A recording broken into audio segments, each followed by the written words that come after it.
یزید تو مر گیا، کھپ گیا، یزید سے کوئی خطرہ نہیں ہے اب، لیکن جس نے یزید کو امام حسین کے قتل پر سپورٹ کی تھی وہ طبقہ آج بھی متحرک ہے۔ یزید تو مر گیا نا، لیکن یزید بنانے والے تو آج بھی موجود ہیں۔ یزید نہیں ہے اس دور میں، لیکن یزید گر تو ہیں۔ اگر یزیدیت کو ختم کرنا ہے تو ان علماء جاہل کو پہچاننا ہوگا۔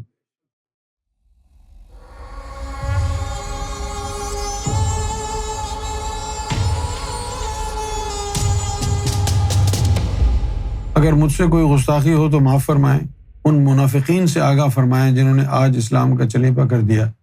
میں چاہتا ہوں کہ صرف یزید ہی نہیں، باقی بھی جو اس میں ملوث تھے وہ منافق تھے۔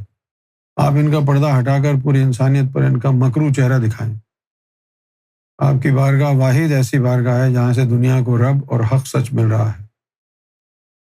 کوشش تو کر رہے ہیں ہم۔ اس وقت سرکار کی ذات امام مہدی علیہ الصلوۃ والسلام، یہ ان کا دور ہے، تو ان سے مستفیض ہونا ہے نا۔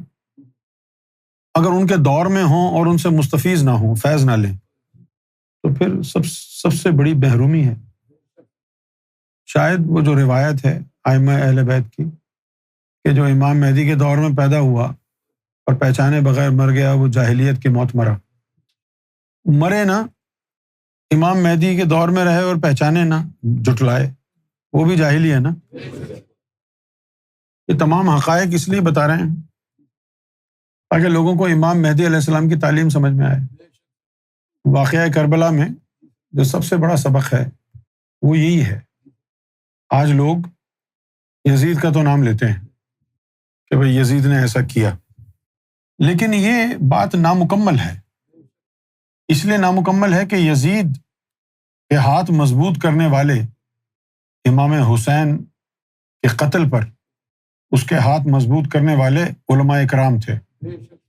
18,000 عالم دین سن 61 ہجری کے، آج سے کم و بیش 14 صدیاں پہلے، اس وقت جس دور میں تابعین اور تبع تابعین کا دور تھا، تو اس دور کے علماء کا یہ حال تھا کہ عام آدمی نہیں، یہ مولوی ایسا زہریلا سانپ ہے کہ جس دین کا اس نے کلمہ پڑھا اس دین والے کے گھرانے کو نہیں بخشا اس مولوی نے۔ یزید تو مر گیا، کھپ گیا، یزید سے کوئی خطرہ نہیں ہے اب، لیکن جس نے یزید کو امام حسین کے قتل پر سپورٹ کی تھی وہ طبقہ آج بھی متحرک ہے۔ یزید تو مر گیا نا، لیکن یزید بنانے والے تو آج بھی موجود ہیں۔ یزید نہیں ہے اس دور میں، لیکن یزید گر تو ہیں، یزید بنانے والے تو ہیں۔ اگر یزیدیت کو ختم کرنا ہے تو ان علماء جاہل کو پہچاننا ہوگا، ان علماء جاہل کو پہچاننا ہوگا اور ان سے علمی جہاد کرنا پڑے گا۔ علمی جہاد کیا ہے؟ اللہ تعالیٰ کے رسول صلی اللہ علیہ وسلم نے فرمایا اتقوا عالم الجاہل، کہ جاہل عالم سے ڈرو اور بچو۔ قیل من عالم الجاہل یا رسول اللہ، صحابہ نے پوچھا کہ عالم بھی اور جاہل بھی؟ آپ نے فرمایا عالم اللسان و جاہل القلب، یعنی اسود، کہ جس کی زبان پر تو علم ہو لیکن دل جاہل یعنی کالا ہو۔ مدرسے میں پڑھ کے آنے والے بغیر تزکیہ نفس، تصفیہ قلب کے عالم کیسے بن سکتے ہیں؟ مومن نہیں بن سکتے۔ عالم دین کا درجہ تو مومن سے بڑا ہوتا ہے۔ جب تم مومن ہی نہیں بن سکے، جب تمہارے پاس مومن بننے کا ہی علم نہیں ہے تو تم عالم دین کیسے بن گئے؟ کہ عالم کون ہے؟ ابھی دنیا میں کیا کہا جاتا ہے؟ عالم بننے کے لیے کدھر جاؤ؟ مدرسے جاؤ نا۔ کیا یہ بات رسول اللہ نے کہی ہے؟ انہوں نے کیا کہا ہے؟ انہوں نے کہا ہے علماء من صدری، کہ عالم وہ ہوگا جس کو میرے سینے سے فیض ملے گا۔ لیکن آج یہ بات کہتا ہے کوئی؟ تم یزیدیت سے بچنا چاہتے ہو تو کم سے کم اس ایک حدیث کی ہی تشریح کر دو، پہنچا دو مسلمانوں تک کہ رسول اللہ صلی اللہ علیہ وسلم کی تعلیم، ان کے احکامات کے مطابق عالم وہ نہیں ہے جو مدرسے جائے۔ کون ہے پھر عالم؟ عالم وہ ہے جس کو حضور کے سینے سے فیض ہوا، اسلام کو چلیپا کیا۔ میں آپ کو ثبوت دے رہا ہوں۔ ثبوت کیا ہے؟ اللہ کا رسول فرماتا ہے انا مدینۃ العلم وعلی بابھا، میں علم کا شہر ہوں، علی اس کا دروازہ ہے۔ تو عالم بننے کے لیے کدھر جانا پڑے گا؟ علی کے پاس، علی رسول اللہ کے پاس جائیں گے، وہ عالم بنے گا نا۔ تو مدرسے کیوں جا رہے ہیں؟ کیا رسول اللہ نے کہا ہے کہ مدرسے کے اندر علم ہے؟ اوے انہوں نے تو یہ نہیں کہا کہ قرآن مجید میں علم ہے، انہوں نے کہا ہے کہ میں ہوں علم کا شہر، انا مدینۃ العلم، میں ہوں علم کا شہر۔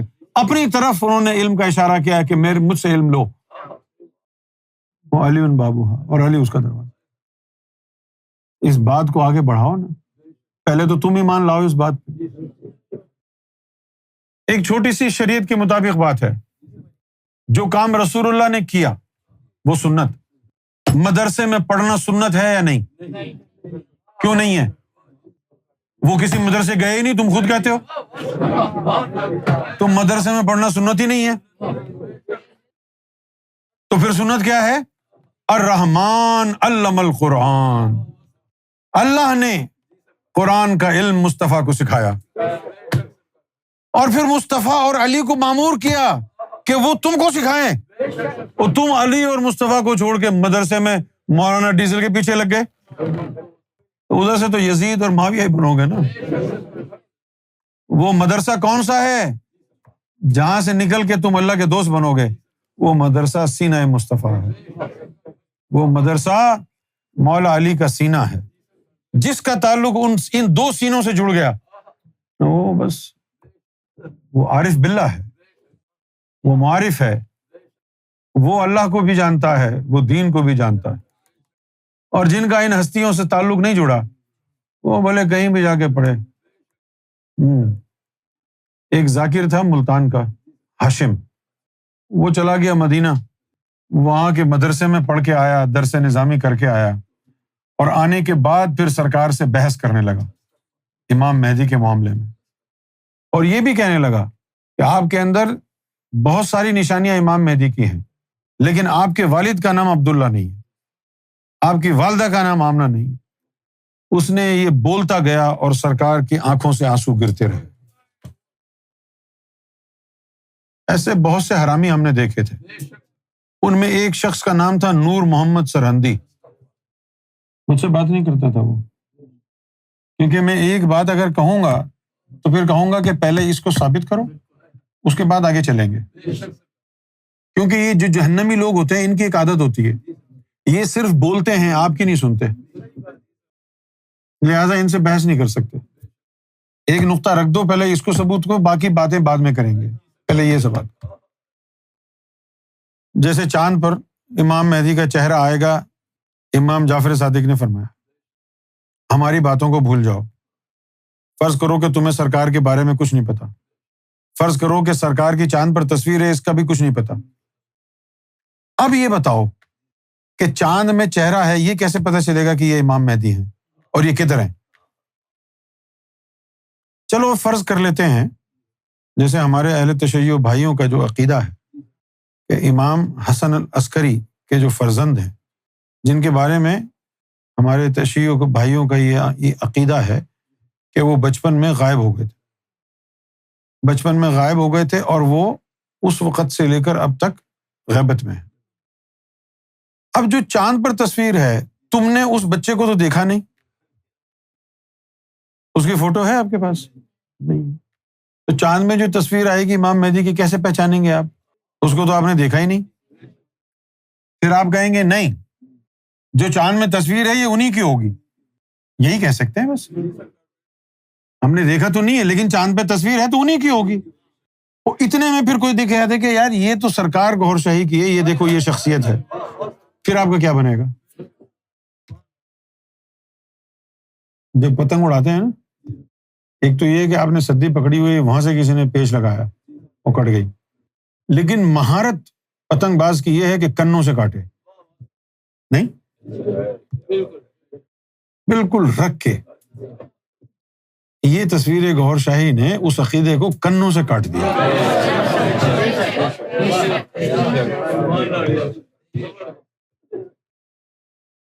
اگر امام مہدی علیہ الصلوۃ والسلام سے مستفیض ہونا ہے تو یزید سے بڑا ملعون معاشرہ اس دنیا میں موجود ہے. یزید سے بڑا معاویہ اور ابو سفیان اور ہند، ان سے بھی بڑا ابلیس اور شیطان وافر مقدار میں بڑی تعداد میں موجود ہے. اس طبقے کا نام ہے علماء دین. جہاد کرو ان سے، علمی جہاد کرو. مولویوں کو، ان کی کارستانیوں کو ایکسپوز کرو. نماز برائیوں سے روکتی ہے تو مسجد میں لونڈے بازی کیوں ہوتی ہے؟ قرآن کے علم کا تقدس ہوتا ہے تو مدرسوں میں لونڈے بازی کیوں ہوتی ہے؟ یہ علماء دین نہیں ہیں. یہ یا تو یہ یا پھر یزید ان کا نطفہ تھا. اگر مسلمانوں نے ان مولویوں سے پیچھا نہ چھڑایا تو امام مہدی کے فیض سے محروم رہے. مولانا روم نے کئی سو سال پہلے کہا تھا کہ کسی مسجد کا پیش امام ہونے سے بہتر ہے کہ کسی یہودی کے سامنے جا کے روبرو جا کے اس کا غلام ہو جا، روبرو جا کے اس کا غلام ہو جا. اور اپنے لیے کیا کہا؟ مولوی ہرگز نہ شد مولائے روم، مولوی ہرگز نہ شد مولائے روم، تا غلام شمس تبریزی نہ شد. کہ مولوی ہی رہتا، مولانا روم نہ بنتا اگر یہ شمس تبریز کا غلام نہ بنتا. تو مولانا بنانے والی ذات مرشد کی ہے، مدرسے کی نہیں. بھائی جن کی تعلیم تم کہتے ہو ہم پڑھاتے ہیں، وہ تو کسی مدرسے میں گئے نہیں. یہ بھی کہتے ہیں کہ حضور پاک کا لقب امی ہے، جو کسی مدرسے میں نہیں گئے. میں وہ لفظ تو استعمال نہیں کروں گا، گستاخی والے جو یہ کرتے ہیں. تو مدرسے میں نہیں گئے نا رسول اللہ.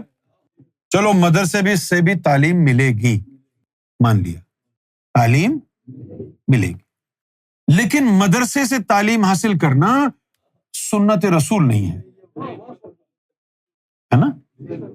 اور باطنی طور پر تعلیم حاصل کرنا سنت رسول ہے. اب تم نے کون سا راستہ اختیار کرنا ہے؟ جو عمل رسول سے ثابت نہیں وہ، یا وہ عمل جو رسول سے ثابت ہے؟ ایسا تمہارے ہاتھ.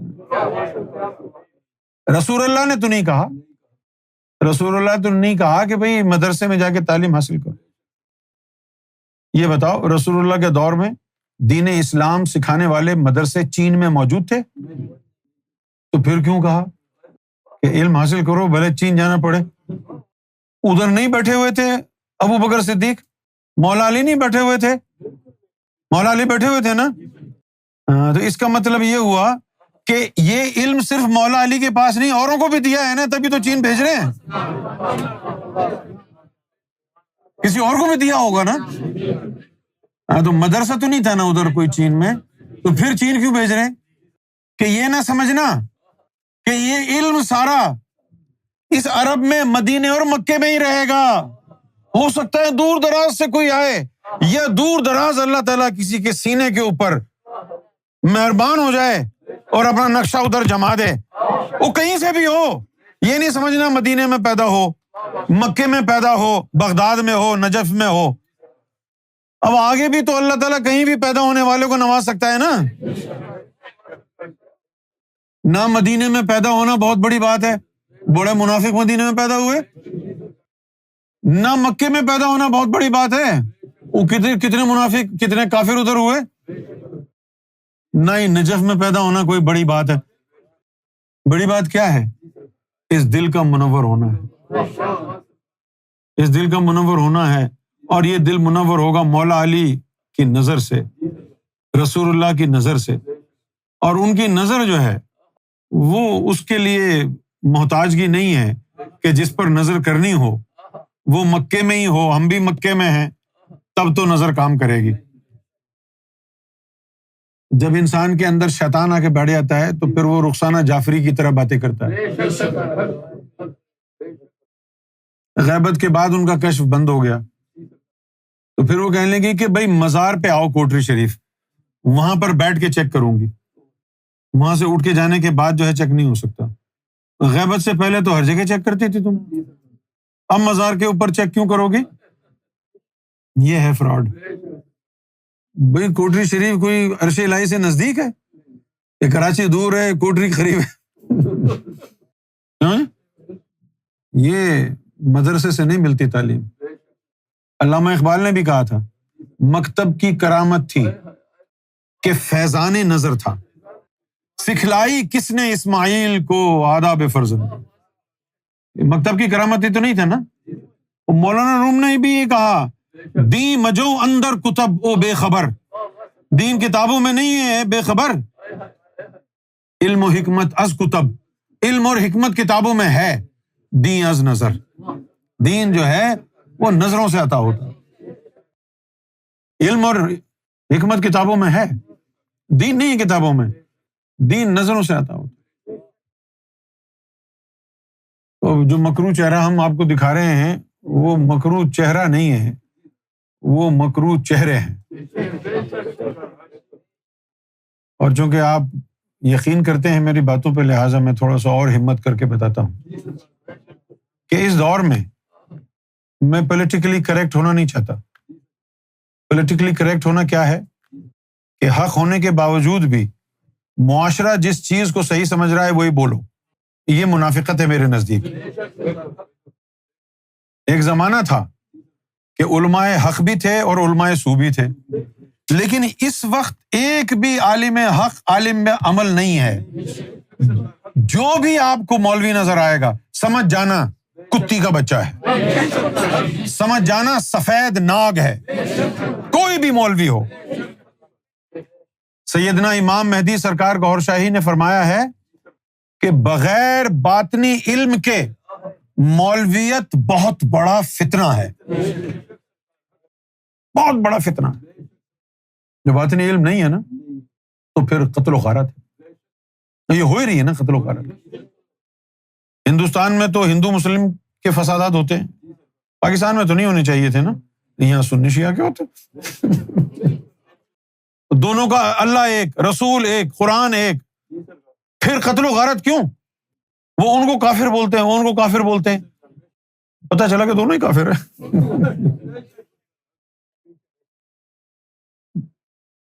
تقسیم ہند سے پہلے کی بات، ہندوستان پاکستان کا بٹوارا ہونے سے پہلے ایک ہندو تھا، اخبار نکالتا تھا۔ اس نے ایک دن اپنی اخبار کی شہ سرخی لگائی کہ مسلمان قوم کافر ہے، مسلمان قوم کافر ہے۔ اب اس کے اوپر مسلمان جو ہے بھڑک اٹھے، مقدمہ جو ہے وہ کورٹ میں چلا گیا۔ جج نے بلوایا کہ چلو بھائی آ جاؤ، تم نام میں بھول گیا اس کا۔ تو جج نے کہا بھائی تم نے یہ اسٹیٹمنٹ کیوں دیا؟ تو اس نے یہ کہا، اخبار کا جو مالک تھا اس نے کہا کہ حضور یہ میرا اسٹیٹمنٹ نہیں ہے۔ کہنے لگے کس کا ہے؟ اس نے کہا کہ بھائی یہ اسٹیٹمنٹ کس کا ہے، اس کے لیے آپ کو مسلمانوں کے مختلف فرقے یہاں بلوائیں اور ایک دوسرے کے بارے میں ان سے پوچھوائیں۔ ہر فرقے نے آ کے دوسرے فرقے کو کافر کہا۔ اس نے پھر آخر میں جج صاحب کو کہا دیکھو جی اس فرقے نے اس کو کافر کہا، اس نے اس کو کافر کہا، اس نے اس کو کافر کہا، تو اس کی روشنی میں سارے کافر ہیں۔ تو یہ تو مسلمانوں کا اسٹیٹمنٹ ہے کہ مسلمان کافر ہیں، میرا کدھر ہے؟ یہ سچا واقعہ ہے۔ اگر واقعی تم نے علم جہاد بلند کرنا ہے، اگر واقعی تم نے اس دور میں امام علی مقام امام حسین علیہ الصلوۃ والسلام کا طرز حیات اختیار کرنا ہے، حسینی بننا ہے، جابر سلطان کے سامنے کلمۃ الحق بلند کرنا ہے، تو ان ضمیر فروش مولویوں کے خلاف کھڑے ہو جاؤ، ان ضمیر فروش مولویوں کے خلاف کھڑے ہو جاؤ جنہوں نے اس دور میں 18,000 علماء نے نبی کے نواسے کو اسلام کا باغی کہا، واجب القتل کے فتوے لگائے۔ یہی مولوی ہیں جنہوں نے رابعہ بصری کو طوائفہ کہا۔ یہی مولوی ہیں جنہوں نے غوث پاک کے اوپر 500 کفر کے فتوے لگائے، غوث پاک کے اوپر۔ کون ہے ایسا جو ان کے ظلم سے محفوظ رہا ہو؟ کون ہے ایسا؟ تم اگر واقعتاً حق کا ساتھ دینا چاہتے ہو، کھڑے ہو جاؤ۔ اس طبقے کو ایکسپوز کرنا بہت ضروری ہے۔ اگر تم نے اس طبقے کو ایکسپوز کرنے میں مدد کی ہے تو تم نے اپنے ایمان کی مدد کی ہے۔ اگر تم اس طبقے کو ایکسپوز کرو گے تو لاکھوں کروڑوں مسلمانوں کے عقائد درست ہوں گے، اور جب ان کے عقائد درست ہوں گے، صحیح اسلام کی تعلیم ملے گی، پھر وہ امام مہدی کو پہچانیں گے، امام مہدی علیہ السلام سے مستفیض ہوں گے، ورنہ اسی طرح گمراہ ہوتے رہیں۔ کون ہے اہل تشیع میں؟ وہ کون ہے جس میں اتنی جرت ہو کہ امام جعفر صادق کی ہوئی بات کو رد کر دے؟ کون ہے؟ کوئی نہیں ہے۔ پھر رد کیوں کرتے ہیں؟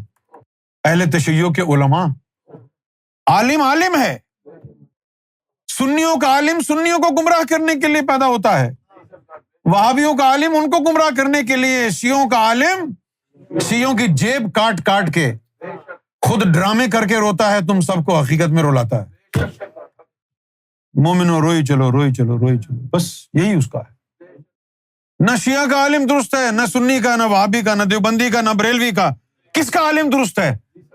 جس کے سینے کو مولا علی اور رسول اللہ صلی اللہ علیہ وسلم کے سینے سے فیض ہوا، وہ درست ہے، بھلے وہ کسی بھی فرقے کا ہو، سنی ہو، شیعہ ہو، وہابی ہو، دیوبندی ہو، کوئی بھی ہو۔ اسی طرح کے ایک عالم تھے فیصل آباد میں، تھے تو وہ اہل حدیث، مولانا محمد اسحاق، لیکن ہم نے دیکھا کہ ان کے سینے پر گنبد خضرا بنا ہوا۔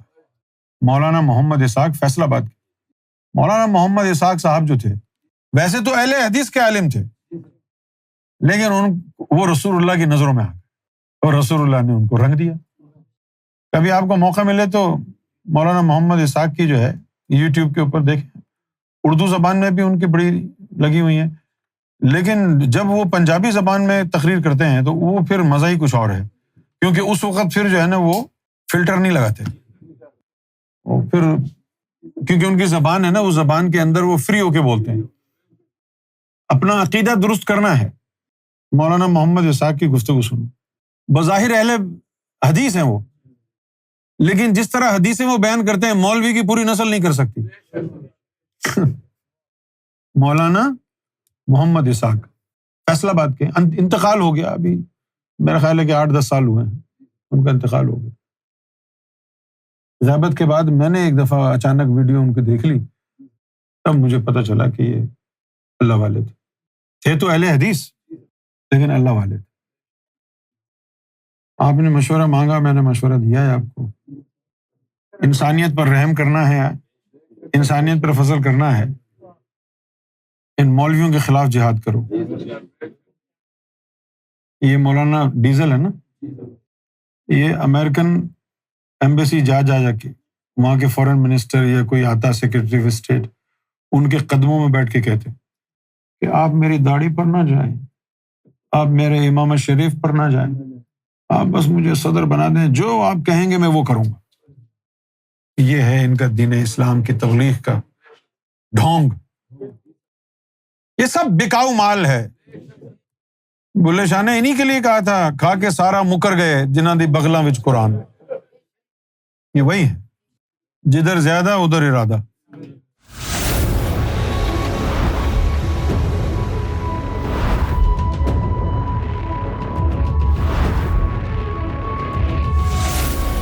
Amra TV, the place to connect with God.